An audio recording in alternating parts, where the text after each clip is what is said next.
Hey, this is Carla. And this is Jasmine. And you're listening to Cracking the Coconut, where we tackle taboo conversations in the Filipino community. By cracking one coconut at a time.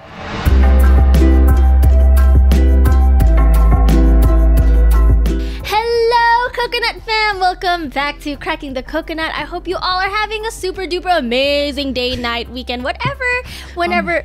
I'm throwing out gang signs, some coconut gang signs. It is episode 10. It's our season finale, and we are super duper excited. I am your host, Carla J. Hi, I'm Jasmine. I'm also the other host of Cracking the Coconut.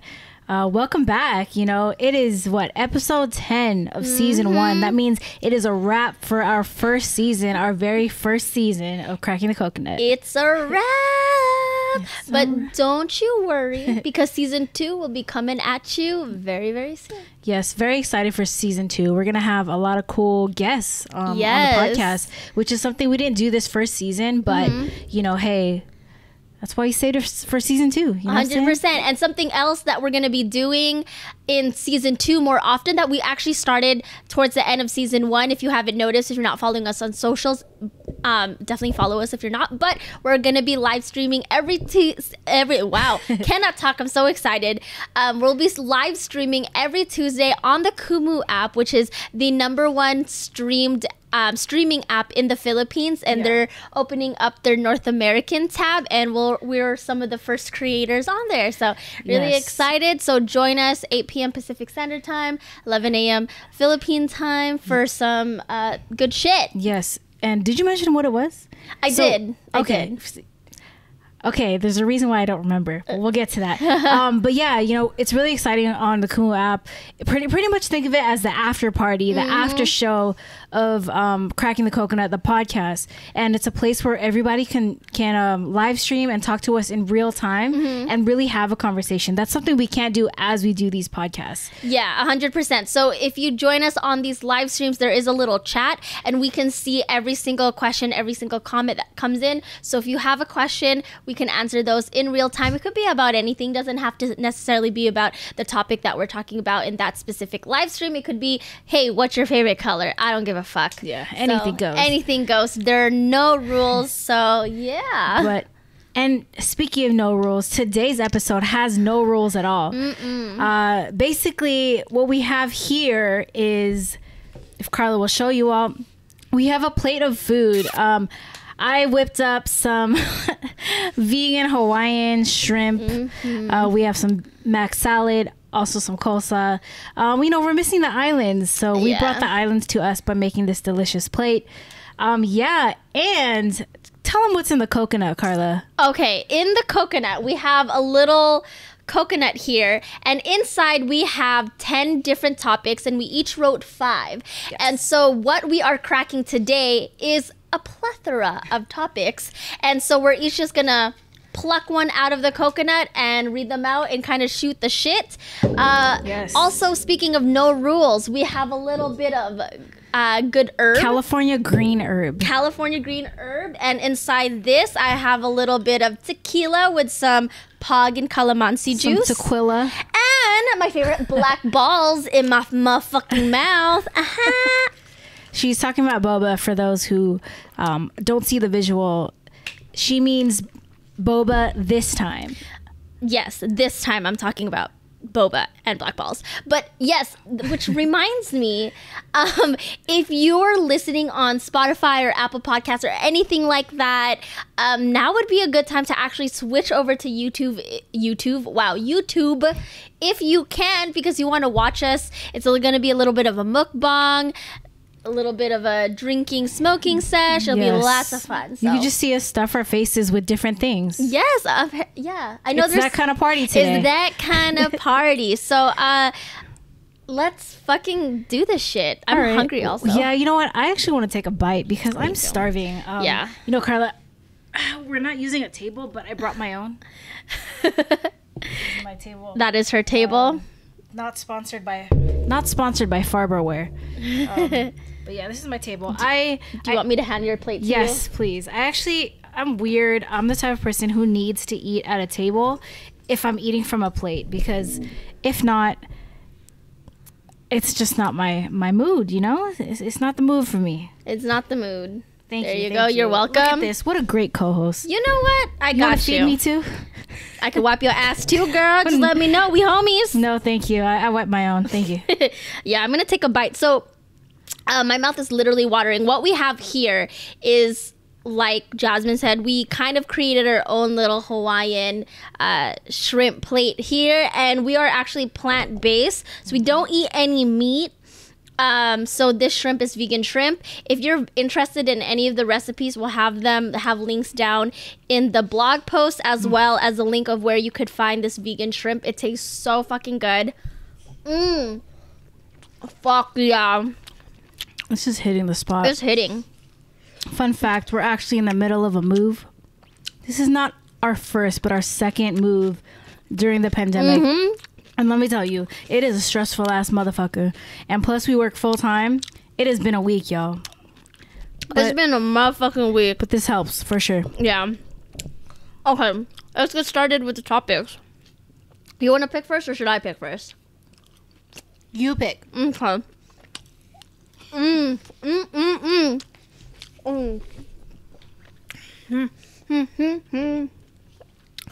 I'm gonna pick.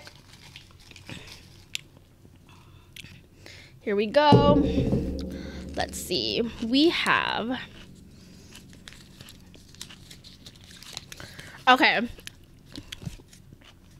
What is the most daring thing you've ever done? Okay. Should I answer first? Should you? You. Okay. So the most daring thing that I've ever done, I could think of two things. First thing is actually going for my dreams, and ones that I put forth by myself and ones that weren't dreams of my parents. So I've mentioned this in previous episodes. I will continue to mention it because I feel like it adds to my story and adds to a little bit of motivation. So growing up, I've always wanted to be in the entertainment industry. I grew up writing, I did theater, and then I went to film school. And my parents thought that was just a hobby, something substantial as a career choice. And they always wanted me to become a nurse or an engineer, something with shelf life, something very stable, which is very understandable. We're all immigrants. We all immigrated to the US in the 90s. And so my parents sacrificed a shit ton for me to have a better life here in the US. And they don't want all their hard work to go down the drain. So it makes sense that they were always pushing me to become a nurse or whatever. But that just was not in me. I really wanted to entertain, to inspire, to motivate. And I want to do that through art. And so the most daring thing that I've ever done is actually going through with that and not succumbing to the pressure and not succumbing to what my parents wanted for me career-wise. So that's something that I did that was daring. And the other most daring thing that I did was actually in 2019. I went to London by my fucking self. And I know some people watching this or listening are thinking, London, like, that's easy, you know? That's just across the pond, as they say. Just across the pond. There's no, everyone speaks English. There's not going to be a language barrier. But the thing is, traveling by myself or solo is something out of my comfort zone. So I went to London in 2019 to see the Spice Girls because they are the best girl group in the whole entire world. And I wanted to see them. I never saw them in the 90s growing up. So this was my chance. I don't know if they were going to come out to the US or anytime. Clearly, they couldn't come to the US. Yeah, so it came at the right time. I went, and I also wanted to see them in the motherland at Wembley Stadium. And so I was supposed to go with friends. They backed out last minute, and I said, shit, well, I already bought my ticket. I'm not going to back out, and this would be a good time. And it was the best week of my entire life. Wow. If you go to a place solo, whether that's out of the country or within the United States, and you go to different cities or even, to different states by yourself, it is the most liberating feeling. If you go travel solo, definitely do your research, be very careful, be more vigilant than what you would be at home, and just fucking run it, like fucking go for it. Yeah. What about you, Jazz? What's the most daring thing you've ever done as you scarf down the food? All right. 2 daring things I'm doing right now in this moment. This is not my answer. It's just a prequel to my answer. I'm eating in the studio, and I'm one to not want to eat in the studio. This is a big no for me, but because it's the 10th episode, I make an exception here for our coconut fam. And also the fact that people are going to be watching us eat on camera, I think that's pretty daring. It's kind of weird to me. Yeah. Especially because, like, we're starving. Like, look at you. You're scarfing it while you answered just now. I'm scarfing down this plate. But actually, the most daring thing I've ever done in my life is I actually went skydiving. And sometimes I even forget that I went skydiving. Not that it was because it was a couple years ago, but it's just like, you know, I don't know. It's just, you don't really think about it till you really like reflect back into that experience. But so I went skydiving. I went skydiving with my brother Steven. And shout out Steven. What's up, Steve? So we, you know, actually him and I were both afraid of heights. And so it's really surprising that we actually did go skydiving. Carla just made this stank face because she took a big gulp of her tequila. Oh, I don't think I could do tequila anymore. I think I'm... Side note, I don't know if anyone else is like this, but I go through phases of hard liquor. Like when I was first drinking, I loved bottom shelf vodka and Fireball. Cheap shit. Yeah. And then, you know, I used to be a tequila girl. I can't do tequila, I don't think anymore. I think I'm moved on to Hennessy. She's now a Hennessy girl. Wow, that's crazy. Because when I first met Carla, she did not fuck with Hennessy like that. She tried to thug it out, but it just didn't go down right. I just wanted to fit in with your friends and family. It's true. That's the pathway to my family.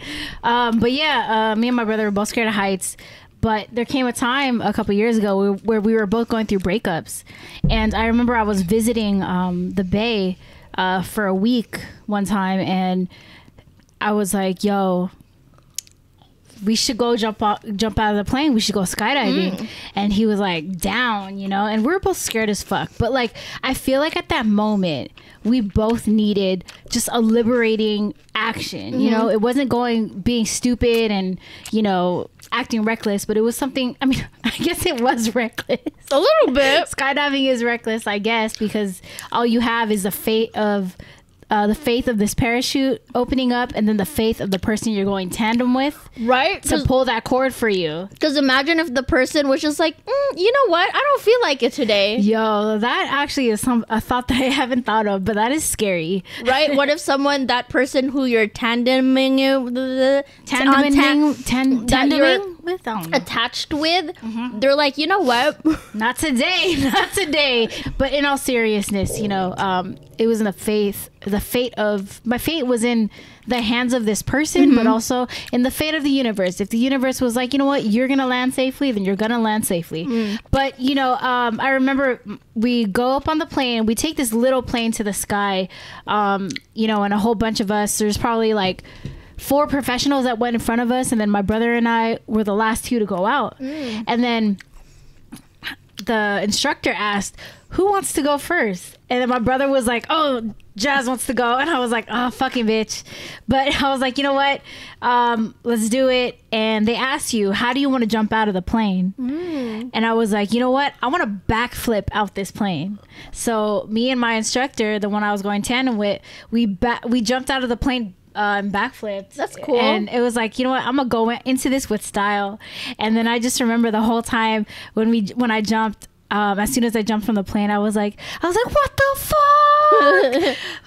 You know, just like, and it just felt good to scream, you know. And you know, like, one thing that was like the best part, not only the experience of the thrill and the what was it, not the only experience of the thrill, but it was a fact that I felt and knew that it was something that my brother and I both needed, because we were going through such bad breakups. And, you know, it was something that we needed to help heal. And when I think, you know, when I jumped, it was more so of a not emotional, but like a mental, it was more so a mental it was more so a mental and emotional release, and kind of symbolizing, you know, this is the start of letting go, and this is the start of your healing process, and that shit starts now. Gotcha. And, you know, fun fact, I never told the person I was with or who I had been with about this because it wasn't for them. It was actually for me. And I think that's something that we also got to remember is like to keep your own peace because not everybody needs to know every part of your journey. Ooh, especially the journey of healing. 100%. Put that on a fucking shirt. Question. Yes. Where did you and Steven, where was the place? Yeah. We skydived in a town in Northern California by Tracy, in between Tracy and Livermore, called like Boron, I think. Okay. Yeah, it's just like a big field in the middle of the Central Valley in Northern California. I used to live in Tracy, so you jumped into like a cow farm essentially, middle of nowhere. Somebody's crops or something. If you don't know where Tracy is a small little city in Northern California. There's literally nothing. It is. There is nothing. Yeah, there is. They don't even have a BART station out there. Yeah. Well, it's not Bay Area, though. Oh yeah, that is true. It's like San Joaquin Valley or something. Tracy is San Joaquin Valley, but yeah. So if we want to go into the city, we would have to drive to the closest BART station, which was Pleasanton, Dublin, and she lighting it up. Carla's not a smoker. I'm not. And honestly, neither have I. I feel like since the pandemic, I've smoking the least in my life. All right, so I'm going to pick the next topic, yeah? Let's get it. It's yours again? Bruh. I don't know what it is. Maybe my hand's just gravitating to it. All right. Does intelligent life exist outside our universe? Ooh. I believe that intelligent life actually exists within our universe, and it's not us. I believe that there is tiny like organisms that are very, very smart. I'm not a scientist. I could be talking out my ass, but like tiny organisms that are very, very smart. Even like viruses, like they're intelligent. I don't know if viruses have a brain. I don't think so, but there's something within them that's able to evolve and adapt. Delta variant, coronavirus. Fucking bitches. I'm tired of them, but they're intelligent for a reason. That's the technology, not the technology of it, but not the biology, the chemistry, whatever it is that comprises a virus. It's a very intelligent living being, and I would even say like under the sea. Under the sea. But yeah, like under the sea, under the ocean, deep into the ocean, we don't know what exists there, but there is life there. There's signs of life that people have discovered. Not even the iceberg, the tip of it. Like the intelligent life lives under there, and we obviously cannot survive under the ocean. It's not for lack of brain, but like there's something down there that definitely is thriving and continuing life without probably even knowledge of our own world above the water. But yeah, I definitely think that inside our universe, intelligent life exists that's not human, but also outside. I think we'd be stupid to think that, and very silly to think that life outside of our planet, intelligent life, does not exist. I'm just a believer like that. I can go more into depth, but that's another cracking. I could go more into debt. I don't want to go more into debt, but I could go more into depth of in a coconut why we may or may not think that life exists outside the universe. Gotcha. Well, I freaking do believe that our universe is so vast, we haven't even explored a smidge of it. So why wouldn't there be? And fun fact, I am a huge fan of The Flash. The Flash has been my favorite superhero since I was younger. I collected comic books from like the 90s. And speaking of books, I want to just like point out my shirt here.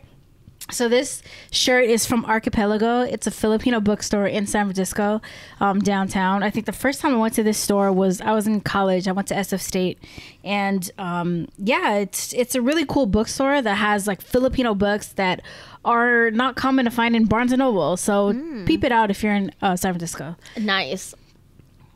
Yes. You're talking about Outside Life. Oh yeah. Okay. So like I said, I love the Flash superhero, and I love to Flash as well. But I also love the TV show as well. Where am I going? Out of breath.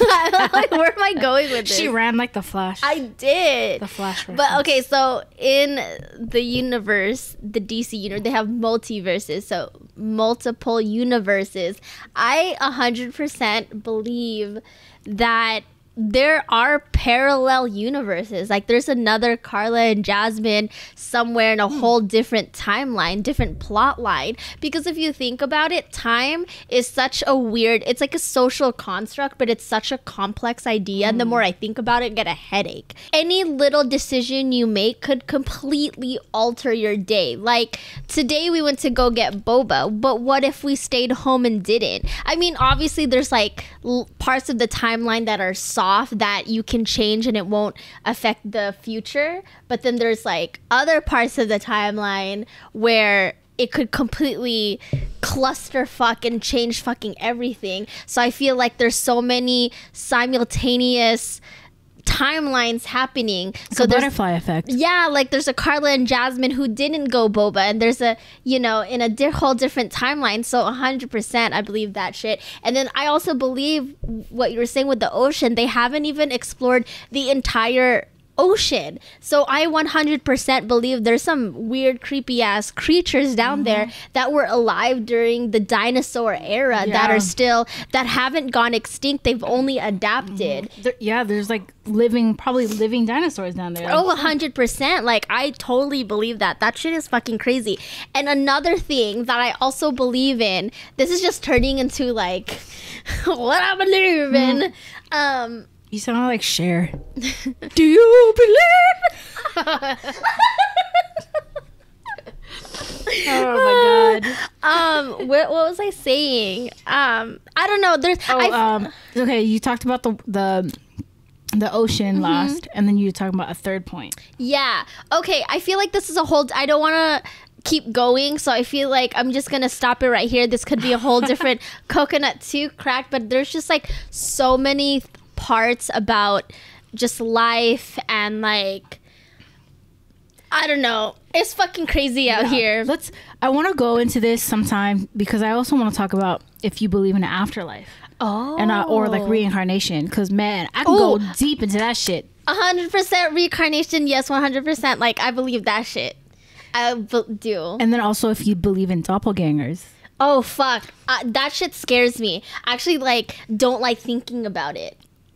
That will not be a coconut will crack interview. I mean, maybe we can talk about it and try to crack it, but like that shit actually like legit scares me because I've done a little digging and it's crazy. It's freaky. I don't like it. Okay, maybe that actually scares me. Maybe we could look into a guest that actually studies this or their life.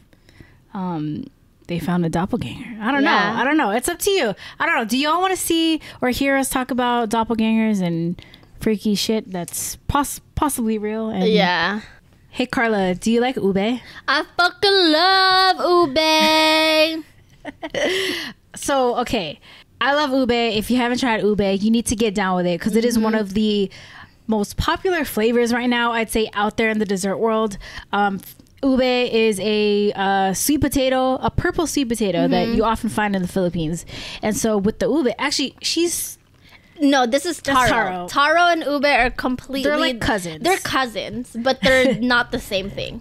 So with ube, we actually found a very popular vegan baker, San and Wolf's Bake Shop. It is located in Los Alamitos, Long Beach area, SoCal. The baker Kim, one woman shop, Filipino owned, Philippine X owned. We had the chance to eat some of her delicious desserts, and Carla, those desserts. So freaking amazing. So what we had purchased from Sand and Wolves is the Ube Box. So the thing about how it works is she doesn't have a brick and mortar. What it is you order online, I think on the Sunday, and then you set it up for pickup that following Saturday. And she sells out within 30 minutes. And the menu switches up, and what we got is an Ube Box that had a ton of different stuff. I'm going to insert some footage as well as some footage of us trying it for the first time, because fun fact, we tried to record this episode last week, didn't work out. Like Jasmine said, we're in the middle of the move. Things got really chaotic and we just weren't happy with what we shot. But I will insert some footage from us trying Sand and Wolves for the first time. We also got calamansi bibingka, and that shit was fucking fire. Dude, it was so good. There was also a 50-50 cookie, which was like half sugar cookie, half ube cookie. Yeah, but definitely check it out, especially one if you're vegan or if you just want to decrease your dairy intake. Check it out. It's fucking amazing. It's so good. And support Sand and Wolves, support small businesses, especially Filipino ones. And yeah. Hey, this is Editing Carla. I'm going to insert some footage of us trying Sand and Wolves Bakery for the very first time. And if you are not watching this on YouTube but listening on Spotify or Apple Podcasts or whatever it may be, enjoy the sounds of us eating it. It's very funny. Thanks. We have the Sand and Wolves ube coffee cake, and it looks like it's a layer of ube and then like a coffee cake and then the coffee cake crumble. So I'm excited. Yeah, about to try this shit. Kim, thank you for try to get some ube and the regular cake. I'm gonna toast. Sure. Toast. Okay. Don't fall. In the arms of an angel. Wow. That's really tasty. Wow. What's your first thoughts, Carla? Magnificent, extravagant. I think I went to heaven and I high-fived with Archangel. I don't know which one, but one of them. Yeah, so it's an ube mochi bar, ube mochi cake like bar with desiccated coconut. Dictionary.com. Smells so good. I like the texture already. Like, I'm poking it with my fork. Poke me with a fork, bitch. Oh, fuck, that's good.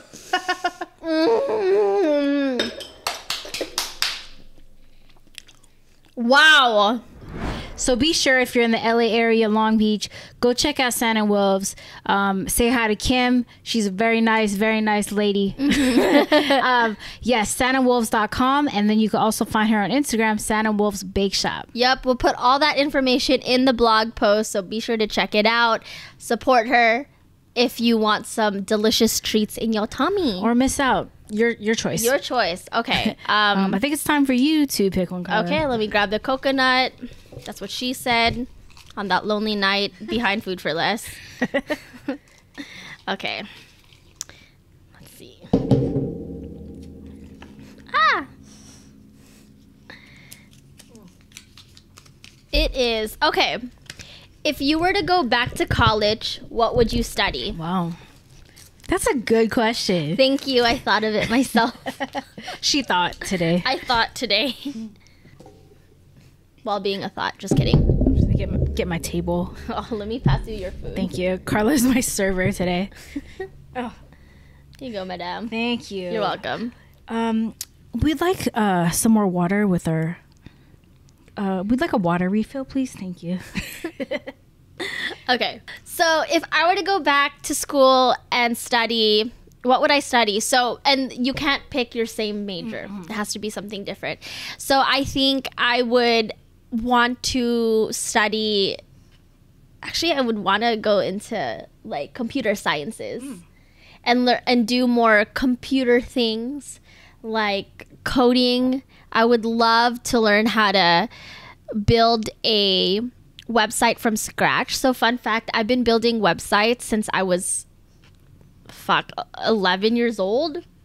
I built my first website on Yahoo GeoCities. If you are as ancient as I am, then you will remember GeoCities. And it's all like... I was about to say, you're not talking about coding your colors on MySpace, right? Oh, yeah. No, I'm not talking about that. But like... you know, and a lot of the since I've been building websites from a young age, a lot of it is drag and drop, and some of it is looking up coding and HTML and CSS and all those little codes for these websites, as well as MySpace. But I would love to go into it and like literally build something from scratch. And I had an internship when I was in college, and it was for a startup company, and we had these four French website designers and coders, and they had their own separate office, and they were designing and coding this website. And it's crazy, like we would see the mock-up of the website, and then the CEO of the company would say, hey, is it possible when you move the mouse over the bar over here it changes color or it glows or whatever? And they'd be like, oh yeah, simple. And they would just go into their little thing and a little type action, and then bam, it's there. And I think that's so fascinating to me. I would love that. And I also feel like a lot of businesses in general just need websites. So if I was to start college again, I would probably say I'd want to get into business. Okay. Just because, you know, I wish I was more self-sufficient in terms of how I make my money. You know, I don't know what kind of business I would do, but maybe like clothing or a service of some sort. That sounds like sex work. Hey man, Yeah. that is jobs. No shade at all. But yeah, I would probably go into business because I want to be more self-sufficient.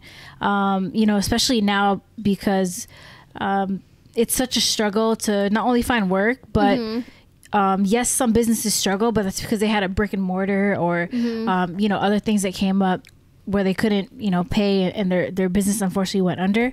But I would like to maybe provide a service, maybe like a health service, you know, something natural and holistic. Maybe a place where people understood how to eat better. Okay. You know, and I think with that knowledge, maybe I would have minored in some sort of health or like nutrition, or maybe even like agriculture or like farming. Ooh. I think that would have been so cool to learn and do. So maybe like an intertwined business of growing food and then selling the product. I think that would have been really cool to do.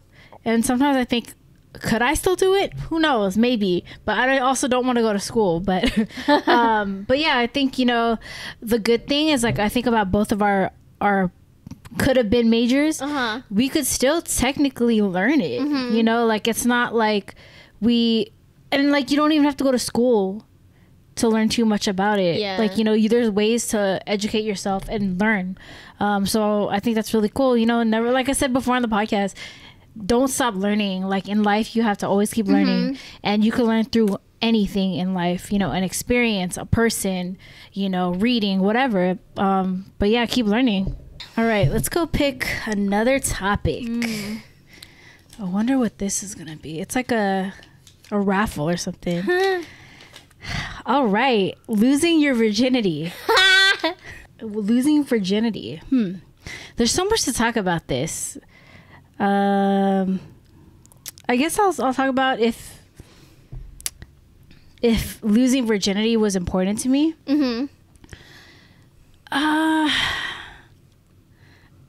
I think it was important. I think that losing my virginity was important to me because I did feel like it was sacred. You know, like, the first time I had sex, I was probably like 17. And, you know, I wanted to make sure that first time I did have sex, it was, you know, someone that I cared about, actually wanted to be around. And, you know, like, I just felt like I didn't want to be that intimate with just anybody. Yeah. You know, and also, like, I'm kind of a neat freak, so I want to make sure, like, the person I'm actually getting down with is clean, you know, and I just felt like it was kind of weird and kind of icky to be that, like connected to somebody. Literally. Yeah, literally. You know, and I just didn't feel like I had the urge or the want to experience that yet. I wasn't ready, you know, and I think I'm glad that, you know, like, I wasn't around people who forced me, or I didn't let, you know, emotions or thoughts or peer pressure. Yeah, I definitely felt no rush. You know, even if you're like 25 and you are still a virgin, like there's no fucking rush. Yeah. Like, there's a reason you haven't had sex yet, and you know it's not a bad thing. And, you know, everybody thinks like, oh, you didn't lose your virginity? What the hell? Like, nah. Like, some people don't even want to have sex sometimes. You know, it's not on their agenda. You know, so yeah, losing your virginity. No, 100%. I was definitely in the same boat as you. I was never really surrounded by people who were having sex. Yes, there were classmates and my peers who were fucking, but my friend group, sex just wasn't. I mean, we talked about it, and we talked about how we would imagine our first time would be, but we never, like, no one was actually physically doing it because we had other things on our mind besides having sex. Yeah. And so it just wasn't, I never felt pressured to. And also growing up, my parents told me that sex was just for married people and just for grown-ups. So when I found out that some of my peers were having sex, and this was 16, 17, which is the average time when a lot of teens lose their virginities. And I was just I was really confused because I was like, you're having sex? Like, you're a kid. Like, you're actually doing that? I just felt so, like, mind blown about the whole thing. Like, you're actually doing your kids. Like, what the fuck? Like, what? It was so weird. And, and so when I was younger, I felt that your virginity is, like, such a big deal. And yes, it can be a very big deal. It's a big deal to some people. But I actually didn't lose my virginity till I was 21.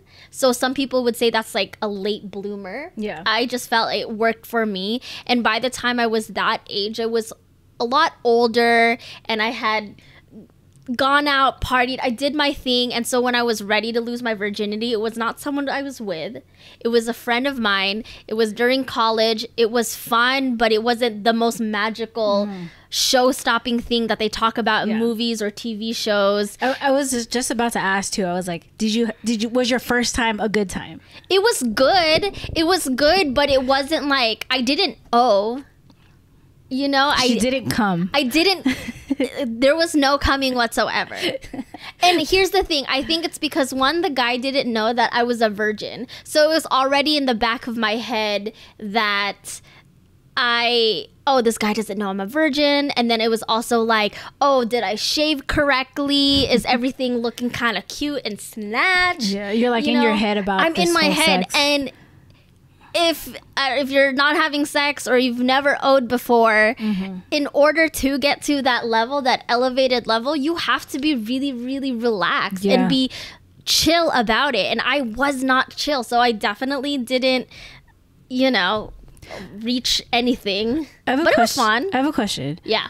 Why do you think you didn't feel comfortable to share that you were a virgin to this person? Okay, so and follow up, if you could go back into time and share that piece of information, would you do it? Okay, so I did not tell him I was a virgin. I think because I was in my head about, I'm 21 and I'm still a virgin. And fun fact, even if you're 21 or 29 or 40 and you're still a virgin, like, that is fine. I'm not here to yuck anybody's yum. It's, you do you, boo, kind of thing. So that was kind of in my head.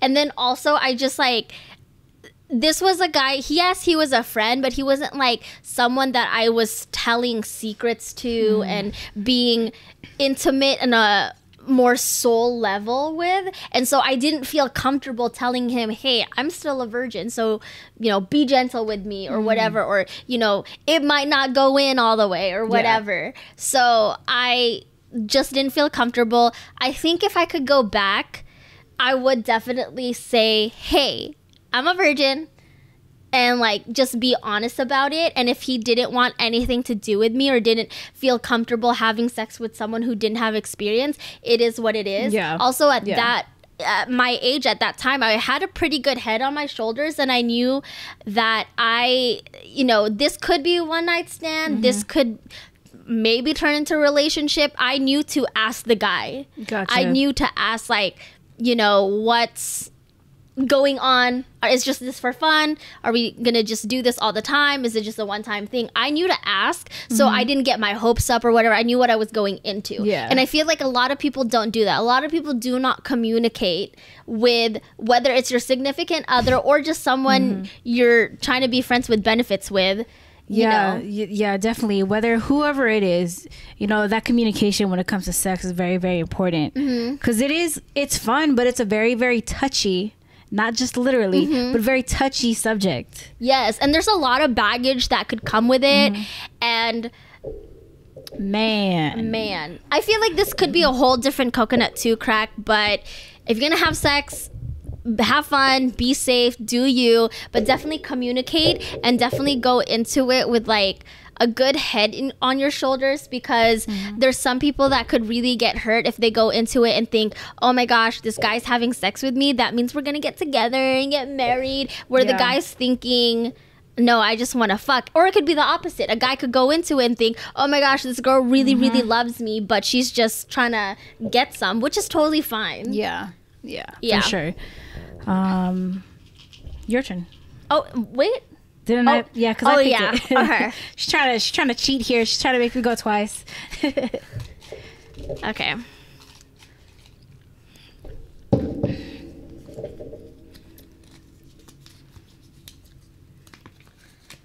Okay. Oh. Thoughts on people traveling to Hawaii during a pandemic? That's a good question. Ooh. Especially because we're eating garlic shrimp. Yes. Okay, thoughts on people traveling to Hawaii during a pandemic. I don't agree with it. I know that people are getting vaccinated. I'm vaccinated. People are feeling more comfortable traveling. But I personally do not agree with traveling to Hawaii during this time in the middle of a pandemic, because I have family who lives in Hawaii. One of my cousins, she is personally tired. She's frustrated. She's very upset at all the tourists coming in. Hawaii, if you don't know, is a fucking island. They can't drive to the next state to get more supplies. And so tourists are coming in and depleting all of their resources. And so I personally don't agree with it. I think that I just want to be respectful to the people of Hawaii and be respectful to the islands. I would love to go now and have a vacation, but locals don't want us there, and I'm going to respect their wishes, because it's true. There's like a lot of resources that tourists are using up. And it's really sad and it's fucked up, and you know, my vacation in Hawaii can wait. Yeah. So that's my opinion on it. And I know people who have recently gone to Hawaii or are there currently now. And, you know, they're really good people. And I know they're not going to go out there and do anything stupid. I know, they're vaccinated. I also know that they do wear their mask and everything like that. But just because you're taking those precautions doesn't mean you're still not taking valuable resources from the people who actually live on the island. Yeah, definitely. I had to agree with you. You know, as somebody who's been to Hawaii a bunch of times in the past couple of years, you know, like I've been itching to go. And, you know, I want, like you said, you know, out of respect for the island, the land, and the people who live there, you know, it's just not the right time. And like, I get it. People want to take a vacation. People need to feel something, to experience something different, especially, you know, being limited so much, not just for the past year and a half, but still for the past year and a half, and who knows how long. You know, I completely get it.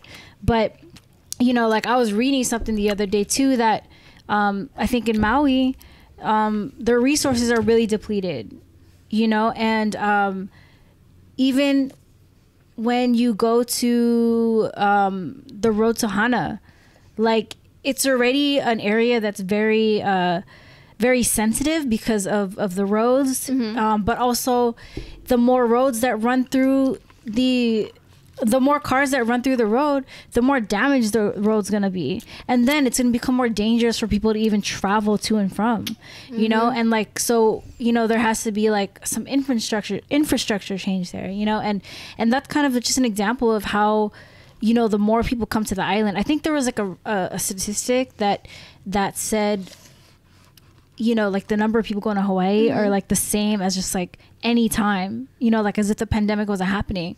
And I'm like, fuck, like you said, the resources are already depleted because of the past year and a half. And then now that people are just regularly going back to have a vacation, like what else will the community have, and not to mention there's a whole bunch of homeless population who live in Hawaii, and like a lot of locals who aren't able to fend for themselves and their families because the resources are very limited there. And the thing too is like, Hawaii is part of America, but it doesn't give us that free pass to always go there without limitations.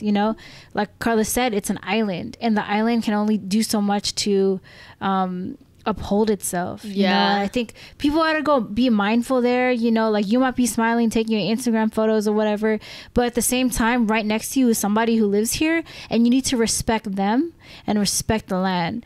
I fucking hate hearing comments and stories about visitors to the island being rude, being disrespectful, and just trashing the place, like it's fucking Disneyland, or someone's gonna clean up after you. Like that shit's fucked up.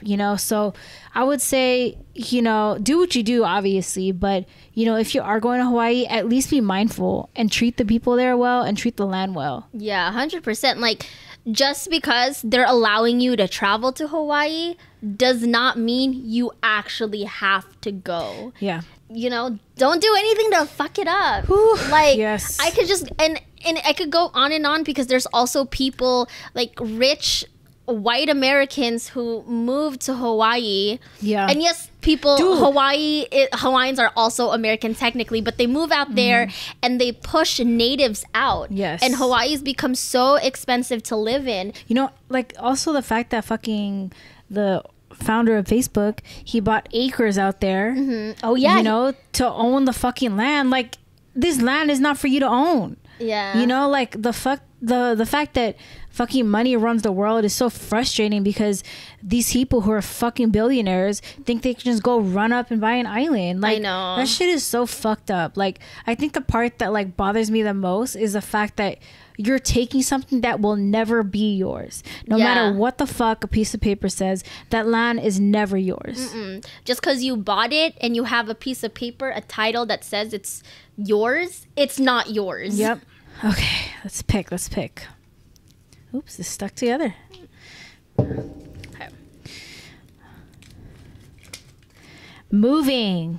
I am fucking tired of moving, man. I think I've moved about 9 or 10 times in the past 10 years. That's like essentially once a year. Yeah, I've been a fucking wanderer.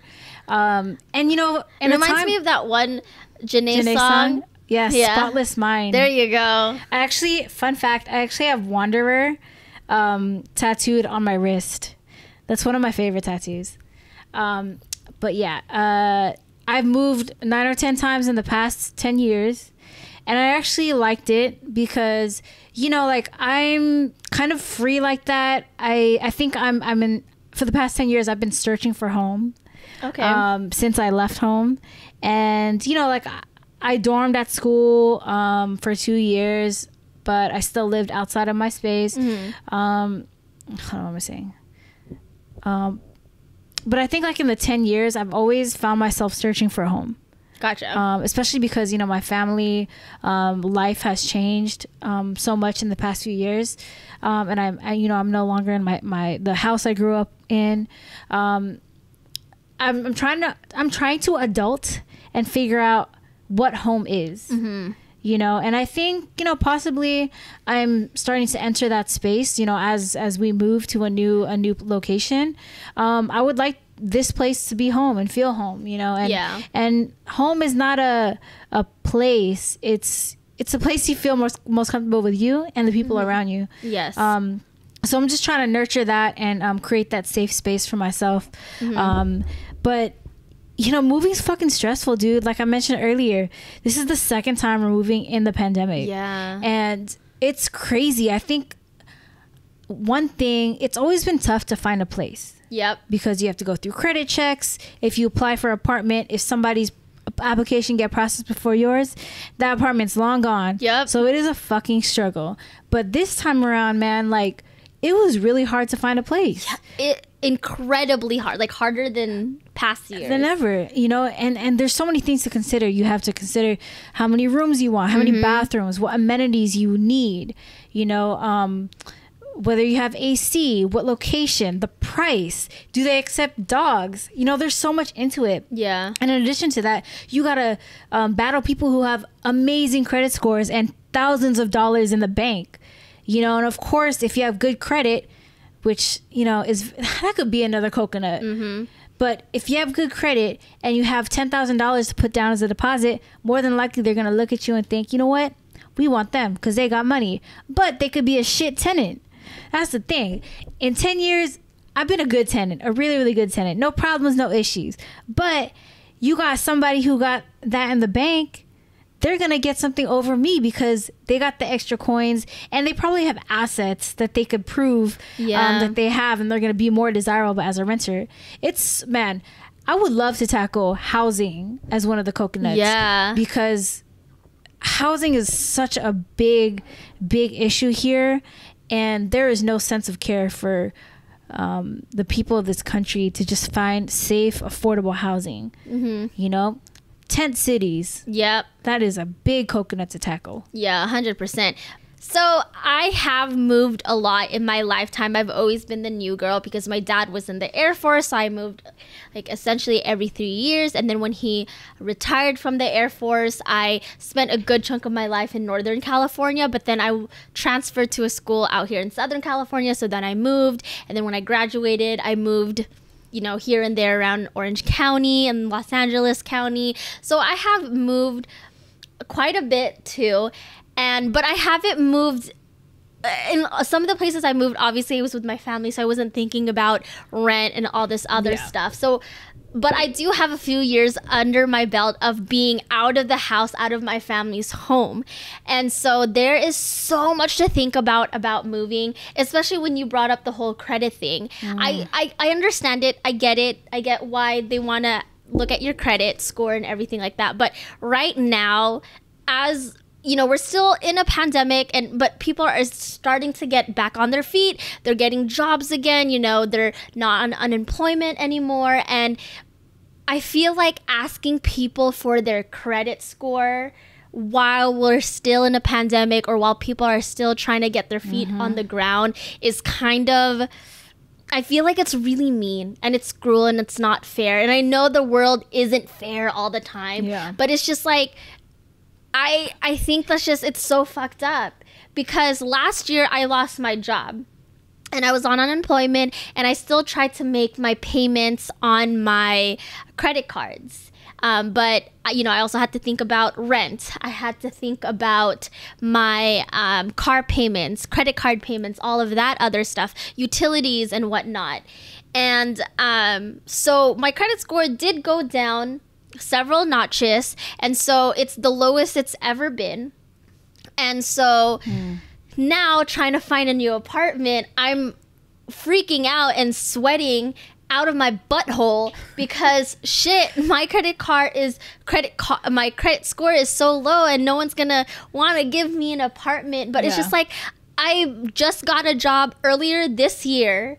My score is going back up, but it's not as high as it could be or used to be. And so it's just like, it's a lot, and it's just like really sad. And then I know some people just want to move to get out of the house and move, so they don't have a lot of requirements except for, you know, just a nice place to live. But when you move and you start living in like different places, you start adapting a flavor for certain amenities, like in-unit washer dryer. Like if that's something that you need. In one of my last apartments, I didn't have parking, so I had to park on the street. And it shouldn't be a big deal if there's lots of parking, but there wasn't a lot of parking in that neighborhood. And then on top of that, sometimes that neighborhood could get kind of sketched. So coming home late from a concert or from work and walking the streets at night back to my apartment, that's unsafe. So now something that I need and require now is guaranteed parking in a garage, an uncovered space. I do not want to park on the street. That is like a requirement for me. And so, yeah. And that's like things that you don't know until you actually experience it or you talk to people who have moved. Yeah. Like, believe it or not, there's apartments that don't have any parking. Mm-hmm. You know, like, look at even housing in New York. You're paying so much money for a little closet. You even have to share bathrooms with the people on your floor. Yeah. Like, that's crazy. Yeah. It's not a dorm. These are people paying for actual housing, working professionals. Yep. Sorry. I was like, because that reminded me of something, what you said. But did you want to say something before you forget? It was about the work thing. Okay. So, and speaking of working, you know, like, I have a job that I just started like a month ago or so. And, you know, I was trying to explain to them that I'm moving right now and I might need to take days off that I didn't expect. But, you know, they were telling me, like, you know, if you do take those days off, we're going to ding you for it. And like, I get it, whatever. You have your fucking policy. But at the same time, I'm letting you know that I have to move. I literally have to move because my lease is up. And unfortunately, it lands on these days where I'm scheduled to work. You know, I feel like out of common courtesy and just the humanity of things, it should be like, you know what? Okay, if you need time off, here's at least a day to go handle your shit and do what you need to do. But now I'm over here and... believe it or not, I'm not complaining. I just want to say that I'm not complaining. I'm just saying that I'm exhausted, you know, because I have to work. I wake up really early to work. I have a full day of work, and then right after that, I'm lifting things. I'm packing things. I'm going all out till 1 a.m. just to pack up the spot, you know. And it's like, I'm exhausted, and I think, you know, that too needs to come into play where it's like, you got to take care of yourself. But it's like, how am I going to take care of myself if the job won't even let me do that? You know. And speaking of jobs, so me, Jazz, and our third roommate, we all work full-time jobs. Yet, even though we all work full-time jobs, we were so limited on places we could actually apply to. And I think it's just like one really sad, two, our jobs don't pay, like, we do so much, but our jobs pay us shit. As I've mentioned before, like, I literally get paid nothing, but I work so hard. We all work really hard. And it's just like, really sad and frustrating because certain things like amenities we want, like not in a sketchy neighborhood and having parking, that just adds to the rent or the tab of that unit. And so between the three of us, we have a certain budget. And then because our budget is, I want to say our budget's like not bad at all, but with like, the housing and everything is going up, our budget is considered small. And so trying to find like a 3-bedroom, 2-bath apartment with parking is like nearly impossible. And also area, like you were saying, like there's people in New York who pay for like a closet space, but they want to live in New York. And so you're kind of also paying for the location as well. Like if you want to live, the closer you get towards Los Angeles, the more expensive it's going to be and the harder it is to find like a really nice place. So it's just for like the price you want. For the price that you want. So it's insane. It's a lot. But I am manifesting and I am putting it out into the universe right now that we are all going to make some bomb ass, good ass money. So then we will have more options at our fingertips. Yes, I agree. I manifest that as well. Yeah. That's you. You're next. Oh, I'm next? Shit. I just keep wanting to give you the coconuts. I'm just talking at... Okay. Thirsty. I have dry mouth. Cotton mouth? Yeah, I have calm mouth too. Calm mouth. Calm mouth. I got cum in my mouth. Oh my God. Just kidding. No, I don't. Oh. Toxic people. Oh. All right. I don't know what to say. Oh, you know what to say. Oh, I know what to say. Okay, so it's time for a little bit of Carla's pep talk in this season finale. If you are surrounded by toxic people, if you have a toxic person in your life, whether that's family, a coworker, a workplace, a friend, or whatever, just know that toxic people are here in your life to not just make your life a little harder. But they're there to teach you a lesson. They're there to make you fight and be stronger, so you can burst through those walls of toxicity that they're building right in front of you. And the thing about toxic people is that they are self-victimizers. Toxic people, they're narcissists, they self-victimize, and they are always going to be upset and jealous of you because you are moving mountains and doing all these things and doing things to better yourself, and they are upset that they cannot move mountains too. But the thing is, they can if they just took their head out of their ass and fucking grow the fuck up. They too can move mountains and elevate to highest frequencies, but they're just sitting there at the bottom of this shithole going like, I want to do that too. But because they can't, I'm gonna try to bring you down and be a toxic little bitch. Yeah, they're saying, let me out of this shithole, and then pull your ass back down with them. Yeah, so you know, there's a lot. And then I also mentioned toxic workplaces. Technically, I'm in a toxic workplace right now, not paying me $7K less than my male coworker with the same fucking title and position. Do what you can to get out. Like right now I'm in a weird predicament because I'm moving and I'm doing all these things that I can't necessarily pull myself out of there right now because just chaos in the personal life. So I need this stability right now before I can move on to something different. But your mental health is more important than your job. And I totally understand, like, if you can't quit right now because you need the money. I fucking need the money. And you know, because we're fucking moving and all that stuff. I get it. You need money, you need to pay bills, you need the stability. You can't just up and quit right now and leave a toxic workplace. But definitely set some boundaries for yourself. If you're off at 5, you're fucking off at 5. Yep. Like, get out of there. And there's nothing wrong with, you know, working beyond your limits and going for the goal. But if you do that, just know that it should be beneficial for yourself, your portfolio, whatever it may be, your resume, and that the people you're doing it for, like your boss or your team, they're good people and they're actually deserving of that time. Yep. And the company that you're giving it to, if they're actually a really good company, then fucking go for it. But if they're not, if it's a toxic workplace, leave if you can. If you can't, then set some boundaries for yourself. If you're off at 5, you're fucking off at 5. Put those limits down. I want to say some more, but I also don't want to like put out too much personal things that's happening. But yeah. Okay, your turn. Yes, toxic people.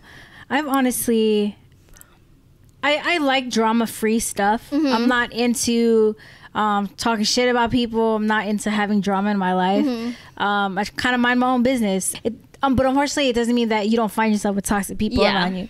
But honestly, the toxic people in my life, you know, I've cut off. Yeah. You know, and I think it was hard too, because it was actually people that, you know, at one point in time I cared so much about, and I guess I would say love still. But you know, if it's not good for you, it's not good for you. Yeah. That means even if it's family, close friends, you know, ex-partners, whatever. But you just got to decide, like, do I want this in my life? And this meaning the person and the toxicity. Yeah. You know, they go together as a package. You gotta learn how to split from it, or you're gonna have this forever in your life, and that's not good for you. It's not good for your mind, your soul, your emotions, none of that. But honestly, from the toxic people, I've learned some of the best lessons from. You know, even though if it hurt really, really bad and it took years to process and understand, you know, the toxic people really gave me gifts that I could take with me forever, you know, and without that, you know, without like going through that dirt and that sadness, that anger, whatever it is, you know, like you wouldn't learn. And I think I said the same thing, but you know what I'm saying, like you wouldn't learn and you won't have that same outlook or a new outlook on life and the way you see things in the world, you know. And honestly, I don't know how it is to, I don't understand how people feel when they exude this toxic behavior, you know, especially narcissists. Like I've had a couple narcissists in my life who were very close to me, and that stuff is so confusing. It's so manipulative and so toxic. And you know, as somebody who's not like that, it was really hard to understand, why is this person doing this despite the fact that they say they love you or they care about you, you know, like their actions don't match up their words. And that's like a mind fuck, and it also makes you question yourself. And it's like, no, nothing's wrong with you. This person's legit just being narcissistic and toxic.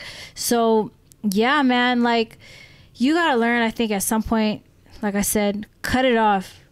You know, it might not be easy, and it's not going to be easy, but you got to cut that shit off, because at the end of the day, it's not going to help you. 100%. And on last note on that, like toxic people, like it sucks in the moment, but once you're free from them, you can breathe, just do you, concentrate on being the best person you can be, and continue elevating to the next frequency. Because the thing about the universe that is so unique and so special is that they will take out the trash. Naturally. They will naturally take out the trash. So, you know, just do you, boo. And toxic people will just drown in their own toxicity. They really will. They're, you know, there's going to be a point in their lives where they're going to lose all their friendships. No one's going to fucking like them. No one's going to trust them ever. And they're just going to sit there and be like, why does no one want to be around me? It's, well, bitch, you're toxic as fuck, and you're drowning in your own toxicity. It's like, it's a catch-22 at this point in their lives. So you just do you, you know, concentrate on being the best you can be. If you're dealing with a toxic person right now, do what Jasmine does, cut them off, you know, or whatever. And yeah, cool. What we got?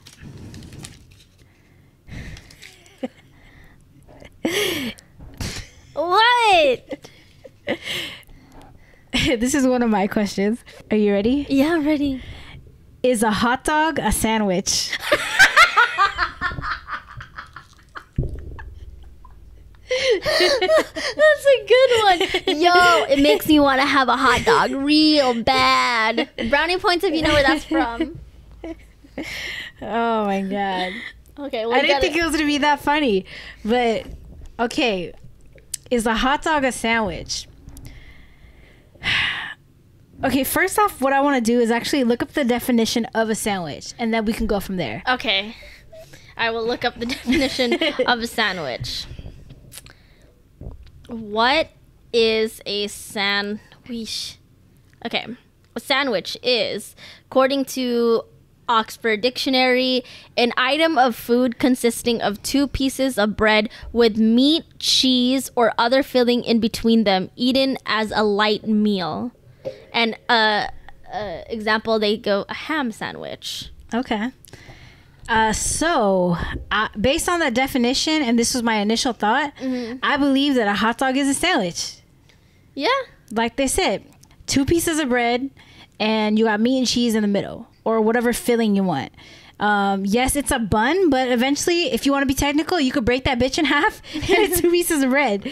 So I do believe a hot dog is a sandwich. I also, in my thoughts and my definition of a sandwich, you know, it could be a burger. Okay. It could be a hot dog, a club sandwich. It could be a torta. Oh yeah. You know, the sandwiches that you get at the taquerias. Yeah, I absolutely believe it's a sandwich, and it's a sandwich commonly found in your favorite sports arenas. Yeah. So and Costco. Oh man.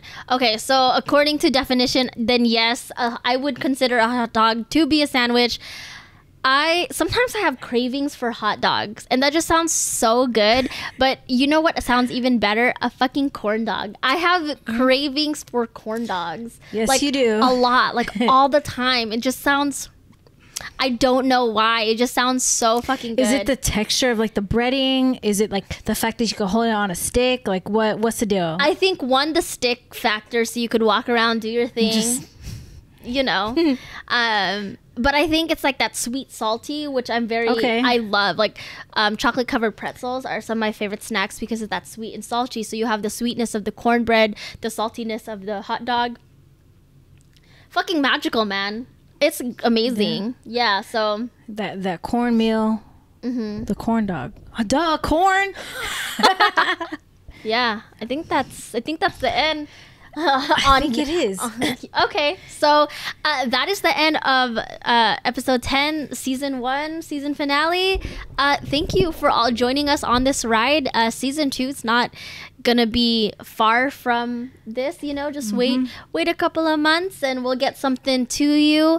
I hope it sounds like you're doing like a message for work. It's like, wait a couple of minutes and we'll get it to you right away. As per my last email. But yeah, what Carla said, you know, like this is a wrap for season 1. It's been really great, like we said before in other episodes, and all the time we appreciate the feedback, the listeners. You know, thank you so much for even giving your ear to listen to us crazy bitches.